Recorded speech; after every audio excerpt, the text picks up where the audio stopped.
Hi guys, welcome to cherry explains. तो मिर्ज़ान जैसे बहुत ज़्यादा परेशान होती है कि अब मैं क्या करूं। तभी ना वहाँ पर पुलिस वाले आ जाते हैं और पुलिस वाले आके बोलते हैं कि हमने उस औरत को ढूंढ लिया है और तुम लोगों को रिलीज़ किया जाता है, अब तुम फ्री हो। और उस लड़की ने भी कंफर्म कर लिया था जो कि तुमने कहा है वो सच कहा है। फिर ना मिर्ज़ान बहुत ज़्यादा खुश हो जाती है और आतिश को बोलती है कि मैंने तुम्हें कहा था ना। और वो दोनों ना बाहर आ जाते हैं। फिर उसके बाद जैसे ही बाहर आते हैं ना, तो आतिश और मिर्ज़ान एक दूसरे की तरफ देखते हैं और आतिश ना जल्दी से मिर्ज़ान का आकर हाथ पकड़ लेता है और फिर उसके बाद सीन शिफ्ट हो जाता है। वो लोग ना घर पे आ जाते हैं। तो जैसे ही वो कार से उतरते हैं, पीछे ही कार होती है। आतिश और मिर्ज़ान की पहले होती है और पीछे जमाल और जो दीमत है उनकी होती है। तो जैसे वो बाहर आती है ना, तो फिर उसके बाद ना जो जमाल है ना वो उनको छेड़ने लग जाता है। वो बोलता है कि मतलब मेरे को तो ऐसे लगा था कि तुम लोग अब बाहर ही नहीं आओगे कभी, और थैंक गॉड हम एक और एडवेंचर देखकर वापस आ गए हैं। और आप लोगों को बहुत बहुत कंग्रेचुलेशंस कि आप लोग घर पे वापस आ गए हैं। और वो दोनों ना ऐसे थोड़े से शर्माने से लग जाते हैं। फिर वो बोलते कि ओ, इससे पहले मैं भूल जाऊँ, ये लो, ये तुम्हारे लिए मैं ना प्रेयर करने के लिए माला लेकर आया हूँ।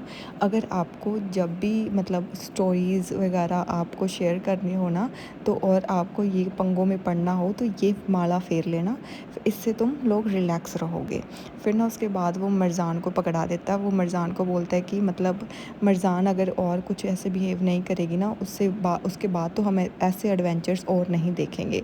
तो मिर्ज़ान फिर उसकी तरफ ऐसे देखती है। वो बोलती है कि मैंने कहा था ना कि तुम मुझ पर यकीन नहीं कर रहे हो। उस लड़की को सच में मुझ पर मतलब चाहिए थी, उसको हेल्प चाहिए थी। बट अब देखो, सच में वो जो मैंने कहा था वो बात सच हो गई ना। तो वो बोलता है कि हाँ हाँ सच हो गई। भाई इनका रोमांस कहीं भी चालू हो जाता है। फिर उसके बाद ना मिर्ज़ान को वो पकड़ लेता है और वो उसको अपनी तरफ खींच लेता है। और दीमत और जो जमाल है वो देखने लग जाता है। जमाल अलग ही ब्लश करता रहता है। फिर उसके बाद ना दीमत उसकी बहुत ऐसे मतलब करती है तारीफ़ कि तुम बहुत ज़्यादा ब्रेव हो, तुमने उसकी हेल्प की, तुम कितनी अच्छी हो मिर्ज़ान। तो वो बोलता है कि हाँ मिर्ज़ान सच में मतलब सही थी, उस औरत को सच में हेल्प की ज़रूरत थी और मैंने ही मतलब वो चीज़ नोट नहीं की। वो मतलब औरत थी वो जो हेल्प मांग रही थी और मेरा उस पर ध्यान नहीं गया। तो मिर्ज़ान ना फिर उसकी तरफ ऐसे देखती रहती है। फिर वो बोलता है कि मतलब मुझे ऐसे लगा कि वो शायद उसके फ्रेंड हैं, बट बाद में मुझे ये पता चला कि जो वो है मतलब वो आदमी उसके ऑफिस में ही काम करते हैं। पर वो कह रहे थे कि वो मतलब उसको प्यार करते हैं, बट वो प्यार वगैरह कुछ नहीं करते, वो जस्ट उसके साथ ऑब्सेस्ड हैं। और फिर वो बोलते हैं कि ये किस तरीके का, मतलब दीमत बोलती है कि ये किस तरीके का प्यार है, इस तरीके का प्यार तो नहीं होता ना, प्यार में तो डर नहीं होता, प्यार में तो सिर्फ प्यार होता है। ये बात सही है। फिर उसके बाद ना जमाल फिर से ब्लश करने लग जाता। भाई वो तेरे लिए नहीं बोल रही है, तू ब्लश मत कर। फिर उसके बाद ना वो बोलती है कि मतलब मेरे को ना मतलब आतिश मैं तुम्हें सच बता रही हूँ, वो औरत ना अभी भी मेरे दिमाग में फंस चुकी है। मेरे को ऐसे लगता है कि अगर वो आदमी फिर से उस औरत के पास चले गए फिर हम क्या करेंगे। अगर उस औरत को फिर से मतलब उस लोगों ने तंग किया तो वो बेचारी क्या करेगी। फिर वो बोलता है कि कोई बात नहीं, हम संभाल लेंगे, औरत को भी संभाल लेंगे और उस आदमी को भी संभाल लेंगे, तुम इस चीज़ की बिल्कुल भी टेंशन मत लो। तो जमाल बोलता है कि ना ये काम आप लोगों ना मुझ पर छोड़ दो, इस चीज़ की बिल्कुल भी टेंशन मत लो। इससे पहले कि मतलब वो आदमी मतलब उस औरत तक पहुंच पाए, वो यहाँ पर रह ही नहीं पाएंगे, वो इस प्लेस में ही नहीं रह पाएंगे, इवन दो इस्तांबुल में ही नहीं रह पाएंगे। और वो चीज़ हम हैंडल कर रहे हैं। तो मतलब मरजान कहते हैं कि वैसे मुझे ना तुम लोगों से ये पूछना चाहिए कि तुम लोग ये कैसे करोगे, पर मैं नहीं पूछूंगी क्योंकि तुम लोग अच्छा काम कर रहे हो। फिर इसके बाद ना दीमत कहती है कि मतलब बेचारी जो औरतें इस तरीके की चीज़ें सफ़र करती हैं, मैं उनका मतलब समझ सकती हूँ कि बेचारी कितना क्या क्या फ़ील करती होंगी ना।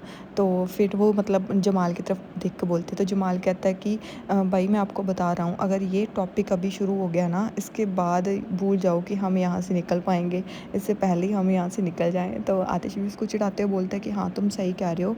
तो फिर उसके बाद ना वो बोलती है कि देखो कैसे बात कर रहे हैं। तो फिर ना वो दीमत को बोलती कि ओके जेंटलमैन्स, हम यहाँ अंदर जा रहे हैं, आप लोग भी अंदर आ जाओ। फिर दीमत और जो मरजान है ना वो चुपचाप अंदर चली जाती हैं। फिर उसके बाद ना जमाल मतलब ना आतिश को ऐसे गेस्चर करके दिखाता है कि मतलब हेल्प करने के लिए इस तरीके का गेस्चर होता है, इस तरीके से मुझे दीमत ने सिखाया था। और आतिश भी ना ऐसे स्माइल करने लग जाता है, मतलब क्यूट ही है जमाल बिल्कुल। फिर उसके बाद हमें दिखाया जाता है मरजान ना रूम के अंदर आ जाती है। तो जैसे वो रूम के अंदर आती है ना, उसको अपने टेबल पर ना मतलब एक गिफ्ट पड़ा हुआ दिखाई देता है। तो वो गिफ्ट की तरफ आती है और वो देखती है कि ये गिफ्ट, फिर उसको ऐसे लगता है कि शायद आतिश ने उसके लिए कुछ प्लान किया है। तो वो ना मतलब वो गिफ्ट उठाती है और वो गिफ्ट देखने लगती है। तो जैसे वो गिफ्ट देखती है ना, तो वो बहुत ज़्यादा खुश होती है। उसको लगता है कि शायद आतिश ने उसके लिए सरप्राइज़ प्लान किया होगा कुछ। तो फिर ना तभी आतिश भी ना अपने मतलब कोट की जेब में हाथ डालता है, तो उसको एक पर्ची मिलती है। बोलता है कि ये क्या है? तो जैसे वो पर्ची देखते हैं ना, तो जमाल भी ऐसे हो जाता है कि ये क्या? और आतिश भी उधर मतलब फुल ऐसे उसकी आंखें खुली की खुली रह जाती हैं वो चीज़ देखकर। और आतिश ना ऐसे मतलब फिर वो ज़ोर-ज़ोर से वो पढ़ने लग जाता है। फिर हमें पता लगता है कि उसमें लिखा होता है, कांग्रेचुलेशंस ऑन योर वेडिंग, तुम्हारी शादी की बहुत-बहुत तुम्हें लोगों को बधाइयाँ। और ना मतलब जमाल भी उसकी तरफ देख रहा होता है और बोलता है कि जो मैंने गिफ्ट तुम्हारे लिए भेजा है वो तुम तक पहुंच गया है और तुम्हें बहुत सेहतमंद शुभकामनाएँ। और मैं यही बताना चाहता हूँ मरज़ान को, मुझे लगता है कि तुम्हारा गिफ्ट बहुत मेरा गिफ्ट बहुत ज़्यादा पसंद आएगा और जब तक मैं ज़िंदा हूँ तुम्हारी ज़िंदगी में कभी भी शांति नहीं आने दूँगा। और इतना पढ़ते ही ना भाई सबसे पहले आतिश को फ़िक्र होती है मरज़ान की। तो वो बोलता है कि मरज़ान, और वहीं जमाल ना उसकी तरफ देखने लग जाता है। तो फिर मतलब वो देखता है कि कहीं अंदर कुछ हो ना जाए, तो वो बोलता है कि मरज़ान अकेली है अंदर।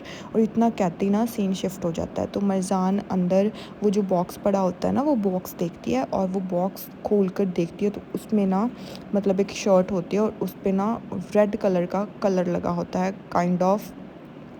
तो उसको देख कर ना मतलब वो ऐसे हो जाती है कि ये क्या? और वो जैसे उसको देखती है ना, वो खोलती है और वो बहुत ज़्यादा ऐसे मतलब घबरा जाती है। उसकी आँखों में ना ऐसे आंसू कंटिन्यूअसली आने लग जाते हैं और आतिश बाहर से अंदर भागने लगता है और पीछे जमाल भाग रहा होता है। और जैसे वो टी-शर्ट उठाती है ना वो, और उसकी ना चीखें निकल जाती हैं। वो चीखने लगती है ऐसे ज़ोर-ज़ोर से, और जो आतिश है वो पीछे से मरज़ान, मरज़ान चिल्लाता हुआ अंदर आ जाता है। तो जैसे वो अंदर आता है ना, तो वो मरज़ान के हाथ में वो शर्ट देखकर ऐसे घबरा जाता है और पीछे से जमाल का भी वैसे मुँह खुला का खुला रह जाता है कि ये क्या हो गया? और यहाँ पर मिर्ज़ान ना बहुत ज़्यादा ऐसे घबराई होती है। तो आतिश भाग कर आता है और उससे ना वो शर्ट ऐसे छीन लेता है और उससे बोलता है कि मिर्ज़ान घबराओ मत। तो मिर्ज़ान ना ऐसे बेचारी बहुत ज़्यादा ऐसे रोने लग जाती है और आतिश का तो भई मतलब क्या ही पूछूँ मत। उसका तो बुरा हालात हो जाते हैं और वो देख रहा होता है कि ये नज़ीर के बच्चे को तो नहीं छोड़ूँगा अब मैं। फिर उसके बाद ना मिर्ज़ान बहुत रो रही होती है और जल्दी से ना जमाल भी उनके पास चला जाता है।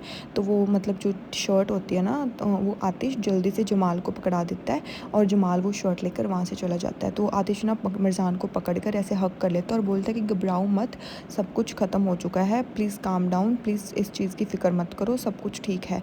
पर आतिश को ना मतलब बहुत ज़्यादा इस चीज़ के लिए हो रहा होता है कि नज़ीर के बच्चे तू तो गया। फिर उसके बाद ना मतलब मिर्ज़ान कंटिन्यूअसली ऐसे रो रही होती है और वो बोलते हैं कि कोई बात नहीं मिर्ज़ान, सब कुछ ख़त्म हो गया, मैं तुम्हारे साथ हूँ ना, तुम्हें कुछ नहीं होगा, तुम्हें किसी भी चीज़ की टेंशन लेने की ज़रूरत नहीं है। फिर मिर्ज़ान ना बेचारी कंटिन्यूअसली रो रही होती है। यार मेरे को ऐसे लग रहा है कि इनको ना शादी कैंसिल कर देनी चाहिए। और यहीं पर ये पार्ट एंड हो जाता है।